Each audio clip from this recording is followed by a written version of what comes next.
আসসালামু আলাইকুম। মোটরের কয়েল সঠিকভাবে তোলার নিয়ম আজকের ভিডিওতে সেটাই দেখাবো, কিভাবে কয়েল তুলবেন, স্টার্টিং এবং রানিং কয়েল। তো সর্বপ্রথম আপনাদেরকে যে কাজটা করতে হবে, আমি এখানে 23 নাম্বার তার নিয়ে নিয়েছি, 3 ভাগে ভাগ করে নিয়ে এসেছি। তো আমি পেপার দিয়ে ঘুরে নিয়ে এসেছি যেন পেপারের ইনসুলেশনগুলো তার না ওঠে। তো আমি এখানে 3 ভাগে নিয়েছি, 350 গ্রাম 350 গ্রাম করে নিয়েছি। একটা দিয়ে আমার স্টার্টিং কয়েল হবে, দুটো দিয়ে আমার রানিং কয়েল। তো আপনারা হয়তো অনেকেই জানেন 23 নাম্বার তার 1 ঘোড়া মোটরে ডাবল করে তুলতে হয়। তো সেটা কীভাবে দেখাবেন, আমার সামনে এটা একটা 1 ঘোড়া মোটর। তো এখন আমি একটা ফর্মা নিয়ে নিলাম, ফর্মাতে আমি আগে একটা মাপ দিয়ে নিলাম। তো মাপ দিয়ে আমি যেহেতু ডাবলে কয়েলটা তুলবো, তো এই মাপটা আগে আপনাদেরকে নিয়ে নিতে হবে। তো আমি এটা রেখে দিলাম ডাবল করে, আমি এক মাথা এখানে লাগিয়ে দিলাম। লাগিয়ে দেওয়ার পরে আমি কয়েলটা তুলবো। তো এখানে যেহেতু আমাদের এটা ডাবলে হবে, তো ডাবলও হলে এখানে আমাদের প্রয়োজন হয়েছে 72 প্যাচের। তো সেখানে আমরা 36 প্যাচ দিলে আমাদের 72 প্যাচ হয়ে যাবে। একটা জিনিস সবসময় মনে রাখবেন, কখনো কম দিবেন না। সবসময় প্রত্যেকটা মোটর বাঁধার সময় গণনা করে বাঁধলে মোটরের কোনো ধরনের সমস্যা থাকে না। ভোল্টেজ এবং কি আরপিএম মোটরের অ্যাম্পিয়ার ঠিক থাকে। তা আমি অলরেডি পেঁচিয়ে নিচ্ছি।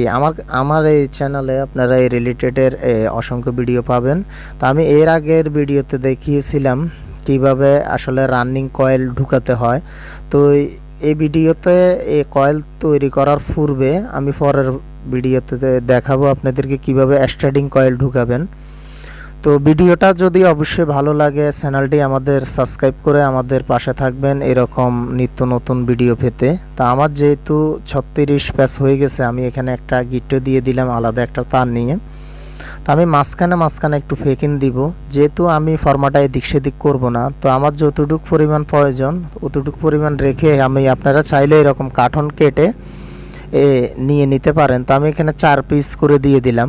4 পিস করে দিয়ে দিলে এই পাশে 4 পিস, ওই পাশে 4 পিস দিয়ে দিলে দুনো দিকে আমার হাফ ইঞ্চি করে কয়েলের যে ল্যান্ডটা একটু বড় হবে, তাহলে ফর্মাটা আর এদিক সেদিক নেওয়া লাগবে না। আপনাদেরকে আর একটা জিনিস আমি অবগত করলাম, সেটা হলো আমি কিন্তু এই কয়েলটা কিন্তু গ্লু কয়েল সিস্টেম উড়াচ্ছি। আপনারা দেখেন কোনো ধরনের কাটাকাটি করব না, কারণ কাটাকাটি করলে একটা সমস্যা কি হয়, মোটরের অ্যাম্পিয়ারটা ঠিক থাকে না, ভোল্টেজটা ঠিকভাবে পায় না, মোটরকে কারেন্ট প্রোভাইড হওয়ার সময় অনেকটা বাধা প্রদান করে। সেজন্য সবসময় কয়েল তৈরি করার সময় একটা জিনিস আপনারা মাথায় রাখতে হবে, সবসময় গ্লু কয়েল সিস্টেম করবেন। কারণ গ্লু কয়েল সিস্টেম করলে সবচাইতে ভালো হয়।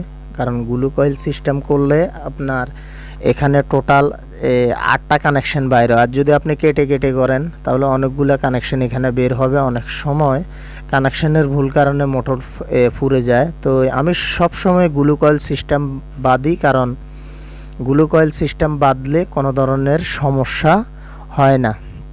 তা আমার অলরেডি 2টা শেষ হয়ে গেছে।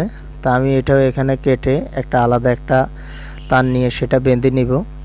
আমার 2টা শেষ, এখন আমি 3 নাম্বারটা করব। তা আমার 3 নাম্বারটা আমি এখানে সেমভাবে এখানে 36 প্যাচ দিয়ে দিব।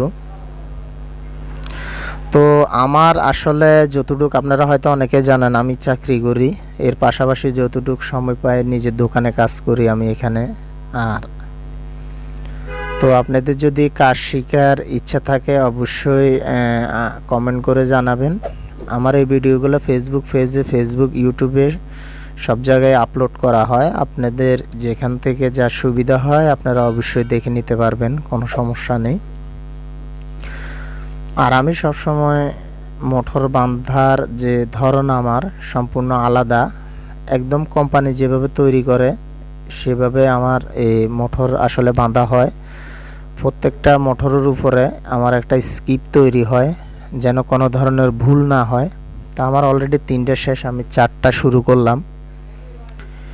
রানিং কয়েল উঠানোর পরে আমরা স্টার্টিং কয়েল বাঁধবো, স্টার্টিং কয়েলের ফোল্ড উঠাবো। তো আমাদের যেহেতু এখানে 4টা কয়েল করে 8টা কয়েল লাগবে, তাহলে আমরা এখানে এই 8টা কয়েল উঠাতে হবে। তো আমি 2টা কয়েল যখন উঠাচ্ছি তখন আমার পরবর্তীতে যে কয়েলটা উঠাতে হবে এটা একই নিয়মে উঠাতে হবে। তা আমি এখন যেহেতু একটা কয়েল উঠাচ্ছি, পরেরটাও একই নিয়মে, কারণ যদি আমি সবগুলা কয়েল পুরা কয়েলটা উঠাতে যাই তাহলে অনেক সময় লেগে যাবে। তো কাজেই এরকম দরকার হয় না। আপনি প্রথম স্টার্টিং কয়েলটা যেভাবে উঠাবেন দ্বিতীয়টাও এভাবে উঠাবেন। প্রথম রানিং কয়েলটা যেভাবে উঠাবেন দ্বিতীয়টাও আপনাকে ওইভাবে উঠাতে হবে। তো আমার প্রায় শেষ হয়ে গেছে, আমি কেটে নিচ্ছি। আমার একটা কয়েল কমপ্লিটলি হয়ে গেছে, আমাদের রানিং কয়েলটা কমপ্লিটলি হয়ে গেছে। তো এই পেপারটা দিলে একটা সুবিধা হয় কি, জিনিসটা বের করতে অনেক সুবিধা হয়। তো জিনিসটা কিভাবে বের করবেন আপনাদেরকে দেখাচ্ছি। ভিডিওটা অবশ্যই শুরু থেকে শেষ পর্যন্ত দেখবেন, দেখলে আপনারা আসলে সঠিক নিয়মটা জেনে যাবেন, কোনো সমস্যা নাই। তাই আপনি দেখছেন এটা বের হয়ে গেছে, খুব সুন্দরভাবে বের হয়ে গেছে। পেপারগুলো বের করে নিচ্ছি যেন কয়েলে পেপারগুলো দিলে কয়েলে কোনো রকমের ইনসুলেশনে কোনো ধরনের দাগ লাগে না। তো এখন আমার এই দেখেন আপনারা 4টা কয়েল আমার হয়ে গেছে। তো আমি 4টা কয়েল হয়ে গেছে, এখন আমরা স্টার্টিং কয়েল বাঁধবো। তো আমরা এখন স্টার্টিং কয়েল বাঁধবো। তো স্টার্টিং কয়েল রানিং কয়েল আমরা ডাবলে 36 প্যাচ দিয়েছি, এটা সিঙ্গেলে হবে। তো সিঙ্গেলে আমাদেরকে 72 প্যাচ দিয়ে দিতে হবে। তো আমি অলরেডি 72 প্যাচ দিয়ে দিচ্ছি।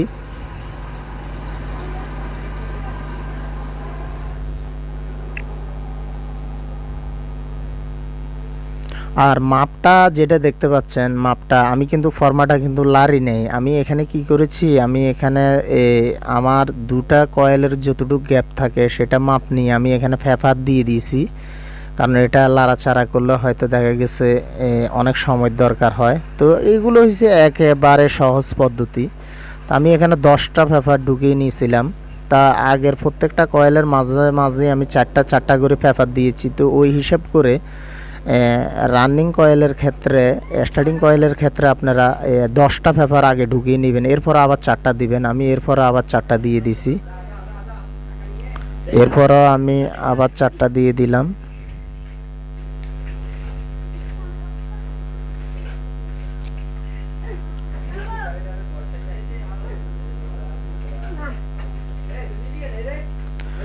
তো এরপরও আমার প্রায় এটা হয়ে গেছে, এটা এই জিনিসটা আমার হয়ে গেছে, প্রায় কমপ্লিটলি হয়ে গেছে, এটা কমপ্লিটলি হয়ে গেছে আমার এটা। তো আমি এখন এটা বের করে ফেলবো। তো আমার হয়ে গেছে, আমার রানিং কয়েলটাও স্টার্টিং কয়েলটাও হয়ে গেছে। তো আপনারা দেখতে পাচ্ছেন আমি রানিং কয়েল স্টার্টিং কয়েল করে ফেলেছি। তো আপনারা এইভাবে চাইলে করতে পারেন। আমার হাতে যেটা দেখতে পাচ্ছেন এটা হচ্ছে আমার রানিং কয়েল, 4টা করে ফোল্ড। তো দুই পাশে 2টা যেটা দেখতে পাচ্ছেন এগুলো হচ্ছে 2টা করে স্টার্টিং কয়েল। তো আমার রানিং স্টার্টিং কয়েল হয়ে গেছে। এর পরবর্তীতে আমি কয়েল কিভাবে ঢুকাতে হয় আপনাদের জন্য অবশ্যই ভিডিও নিয়ে আসব। আশা করি ভিডিওটা আপনাদের কাছে খুবই ভালো লেগেছে। যদি ভিডিওটা আপনাদের কাছে ভালো লাগে, এরকম নিত্য নতুন ভিডিও দেখার ইচ্ছা থাকে, অবশ্যই আমাদের এই চ্যানেলটি সাবস্ক্রাইব করে আমাদের পাশে থাকবেন।